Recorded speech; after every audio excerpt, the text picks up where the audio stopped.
Senhor presidente, senhoras senadoras, senhores senadores, ouvintes da Rádio Senado, telespectadores da TV Senado, eu ocupo essa tribuna para falar hoje sobre uma matéria que é de extrema importância e que, aliás, o senador que me antecedeu a essa tribuna também tratou dessa matéria, que é a reforma política.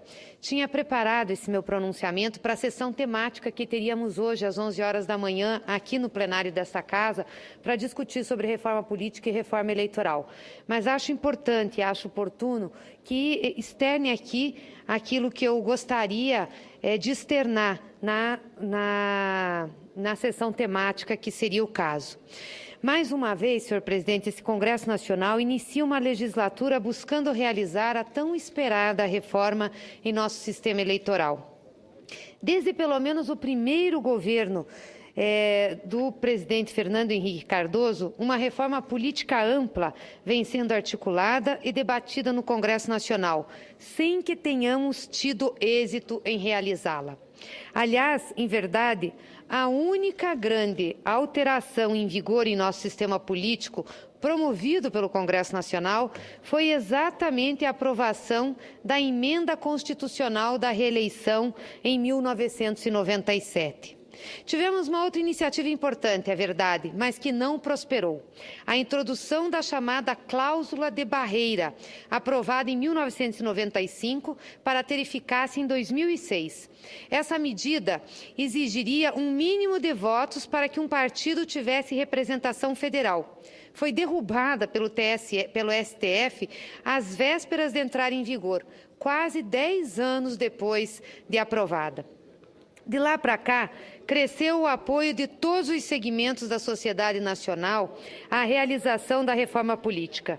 Além disso, a sucessão de fatos e escândalos, bem como a dinâmica das relações político-partidárias em todas as esferas de poder, apontam para a importância e urgência em aprimorar o sistema político. O problema, senhoras e senhores senadores e senadoras, é que mesmo contando com o aparente apoio unânime das duas casas do Parlamento Federal, a reforma política não sai. Não há justificativa para isso, exceto o medo dos políticos e dos partidos de votar um sistema sem ter a certeza de que serão bem-sucedidos com ele, como são hoje. O momento do país é conturbado, com um cenário de grande insatisfação popular com os governos federal, estaduais e municipais, e também com os representantes do Congresso Nacional, o que, ao meu ver, torna inadiável que, enfim, tratemos realmente da reforma política. É fundamental dar uma resposta à sociedade brasileira, promovendo correções num sistema que se mostra claramente distorcido. Nesse sentido, gostaria de trazer contribuições para esse debate, apresentando algumas reflexões sobre os principais temas. Antes de tratar dos pontos mais centrais, lembro esta casa de duas proposições de minha autoria, que eu gostaria de ver pelo menos debatidas pelas senhoras e senhores senadores.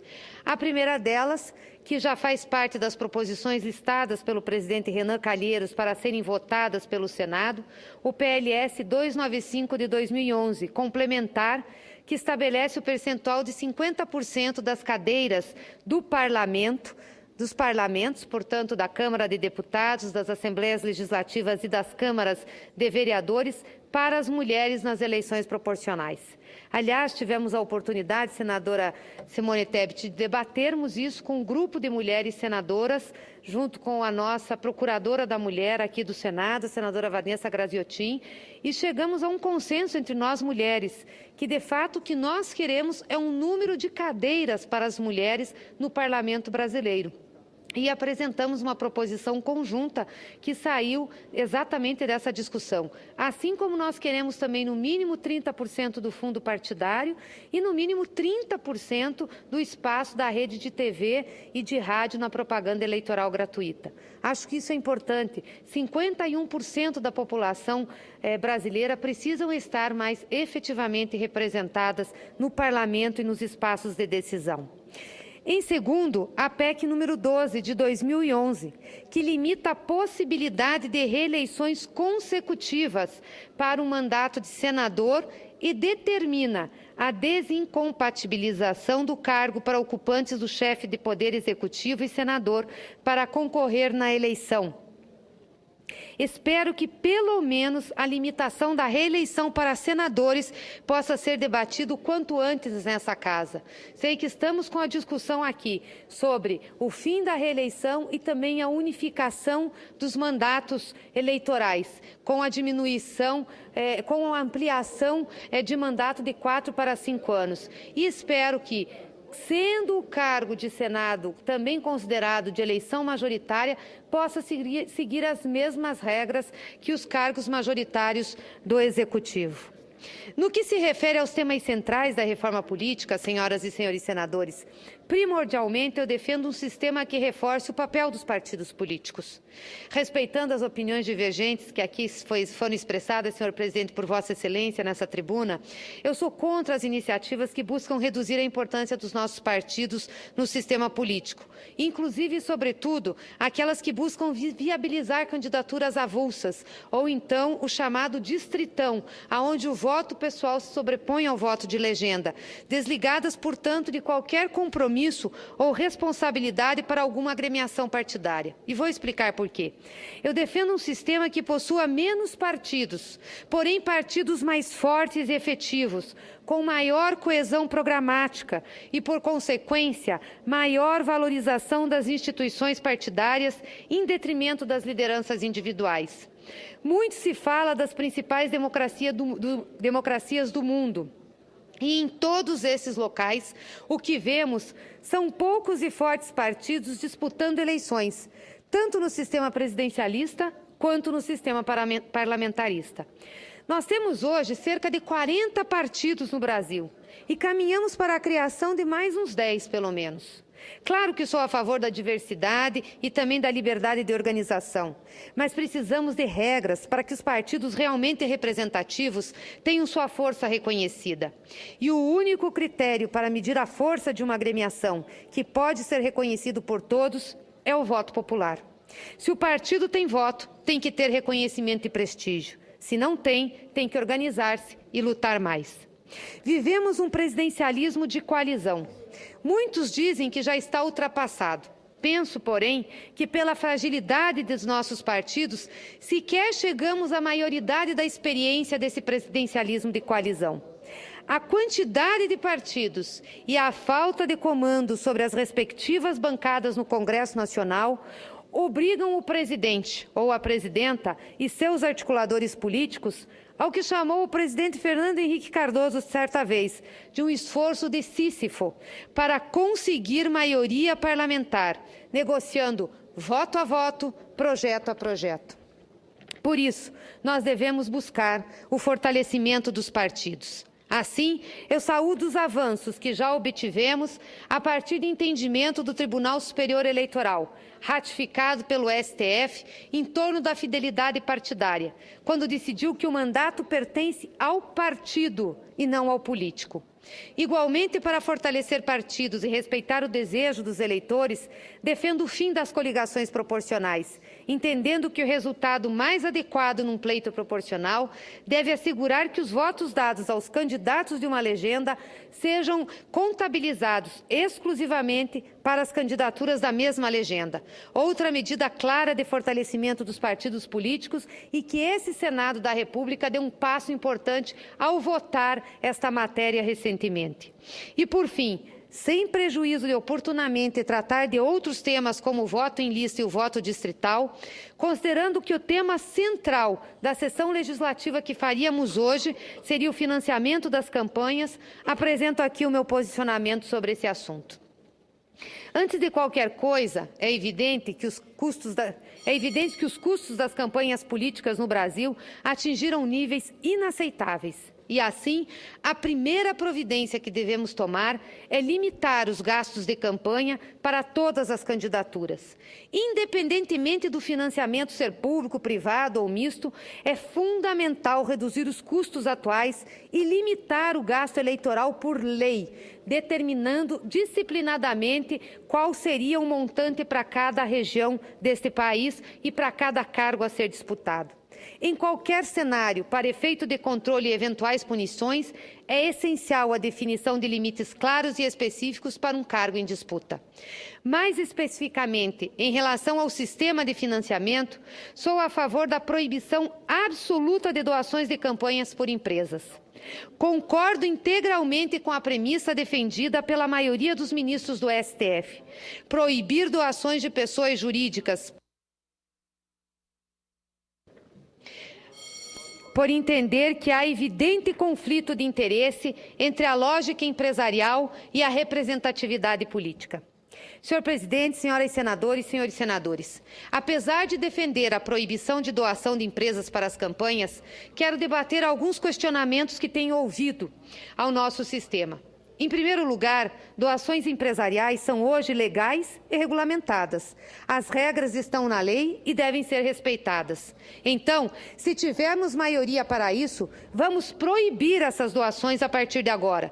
Não posso concordar com aqueles que tentam criminalizar as doações efetuadas conforme a lei, verificadas pela Justiça Eleitoral e consideradas regulares. Concedo uma parte à senadora Simone. Senadora Gleice, primeiro, parabenizá-la sempre com muita propriedade, trazendo temas importantes, relevantes ao Senado Federal e, novamente, aqui dizer a Vossa Excelência que eu confesso que muito do que foi dito por Vossa Excelência também entendo como correto em relação à reforma tributária. Mas tenho muito mais dúvidas do que certezas. Eu trago a este debate muito mais perguntas do que respostas. Mas uma questão que para mim é muito certa, eu acho que vai ao encontro da sua fala. Nós precisamos urgentemente resgatar a confiança da população no nosso sistema político. Mas, mais do que isso, nós precisamos resgatar a confiança da nossa população na nossa capacidade de responder às necessidades da população, responder às ruas. E a gente sabe, nós sabemos, que a reforma política é um dos mais complexos temas a serem abordados, mas nós não podemos nos omitir. Concordo que nós temos que debater e seguir votando, independentemente do resultado que tenhamos de um ou outro dispositivo, emenda constitucional ou lei. Naquilo que foi dito, eu apenas para dizer que concordo inteiramente em relação à questão da reeleição. Houve um momento em que ela foi necessária para este país, principalmente para fortalecer uma democracia ainda muito incipiente. Hoje, ela é vista e tida como um dos meios, infelizmente, de se praticar atos nocivos à democracia. Mas, não me delongando, parabenizá-la pelos projetos que apresentou relativo à participação mais atuante da mulher brasileira na política e aproveitar para dizer que na quinta-feira nós estaremos juntas em São Paulo, na Fiesp, na Federação das Indústrias de São Paulo, junto com a bancada feminina do Senado e da Câmara, entregando em mãos e publicamente para a nação brasileira nosso projeto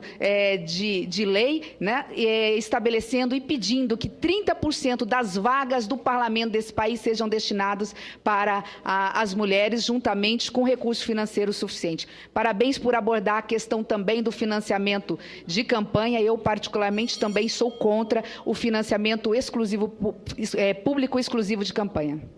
Obrigada, senadora Simone. Com certeza nós temos mais dúvidas do que temos assertividade, mas penso que o debate é importante e penso que essa casa tem que fazer o esforço para responder às necessidades de mudança no nosso sistema político. Se não pudermos fazer uma reforma política, façamos pelo menos uma reforma eleitoral, para que a gente na próxima eleição já possa ter mudanças para melhorar o clima da representatividade política do país. E para terminar, senhor presidente, eu falava aqui do financiamento de campanha.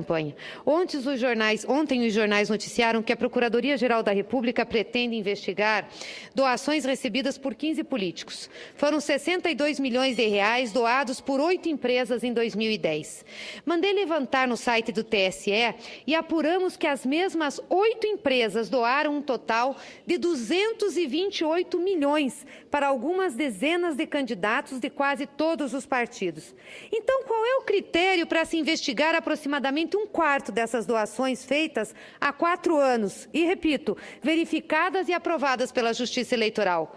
Vão investigar por amostragem ou existe uma crença de que parte das doações empresariais se dá por patriotismo, dever cívico e a outra parte é propina? Como assim? Eu vou a uma empresa, solicito ajuda para a minha candidatura, recebo, submeto ao TRE, que diz tudo certo com essas doações, e 4 anos depois, alguém acha que parte das doações foi oriunda de um esquema de propina e a outra parte é do lado honesto e bom das empresas? Não é apenas por isso que sou contra doações de empresas, mas acho que esse tipo de confusão vai acabar junto com o fim das doações. Nesse sentido, defendo o financiamento público de campanha. Todavia, entendo que as doações de pessoas físicas podem seguir permitidas, porém limitadas a um valor nominal. Não me parece razoável estabelecer limites relativos quando há tamanha desigualdade na situação financeira dos eleitores. Aliás, considerando que na aprovação da LOA de 2015, Lei Orçamentária, o Congresso Nacional aprovou a elevação expressiva dos recursos do fundo partidário, sem nenhuma objeção na sessão do Congresso Nacional que aprovou aquela lei orçamentária. Não teve nenhum deputado ou senador que levantasse contra esse tema. Defendo que isso, se mantido pela presidenta Dilma, sirva pelo menos para que a efetiva proibição das doações de empresas e para o início da transição de um modelo de financiamento público de campanha. Ou melhor, pelo menos para a proibição do financiamento por empresas e pessoas jurídicas, empresas privadas. Nós temos na pauta dessa casa, senhor presidente, projeto da senadora Vanessa Graziotin, relatado pelo senador Roberto Requião, que proíbe a doação de empresas. Vamos fazer um esforço e vamos colocar para votar essa medida agora, junto com essa elevação do fundo partidário. Só isso justifica essa decisão do Congresso Nacional. Enfim, é um momento bastante oportuno e espero que, diante de toda a insatisfação da população brasileira, com governantes e políticos em geral, que façamos o que todos esperam desta casa, que promovamos o necessário aprimoramento no nosso sistema político. Muito obrigada, senhor presidente.